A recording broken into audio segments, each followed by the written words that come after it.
We all know the Central Valley can get dangerously hot during the summer months. Many can fall victim to heat-related illnesses, but it is preventable. Community Regional Medical Center's Chief of Emergency Medicine shares with us some tips on how to stay cool and safe this summer.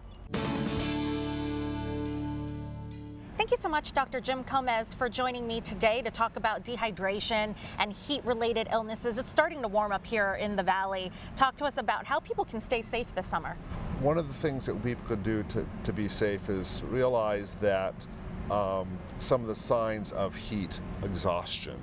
So when somebody is outdoors, usually exerting themselves, and they start to become fatigued, dizzy, weak, tired, muscle cramps, those are some of the first signs of heat illness. That's a time to stop, drink cold water, sports drinks, get in shade, or go to a cooler environment. How often do you see patients coming in with heat-related illnesses? During the summer months, every day. Particularly people that overexert themselves, certainly people that are in sports, people that are in the fields, young children that don't have the same thermostat, if you will, patients that are elderly, that have illness or medications that they take that predispose them to heat exhaustion. What if you absolutely have to be outside in the summer heat?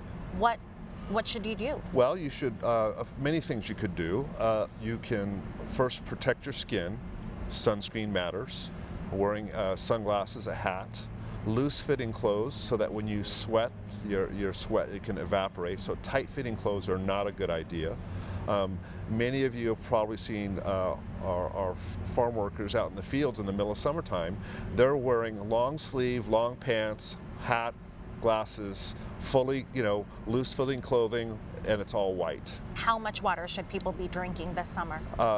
When they're thirsty, they should drink, and they should drink plenty of fluids before they do outdoor exercise. If they must exercise in the middle of the day, they should just take frequent breaks. One of the ways that our body cools off, if you will, is through sweat, as I mentioned before, and evaporative cooling, and you lose lots of fluids that way. So you need to stay well hydrated.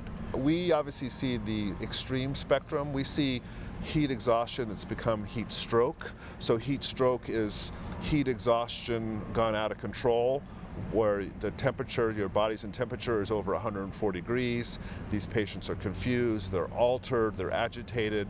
This is a very serious illness. That's a time to call 911. So if you see one of your friends or loved ones who's out in the sun, who's now confused or not thinking right, or is not able to take fluids by themselves, that's a time for them to come to the hospital. Excellent. Thank you very much, Dr. Jim Gomez. Stay safe out there this summer.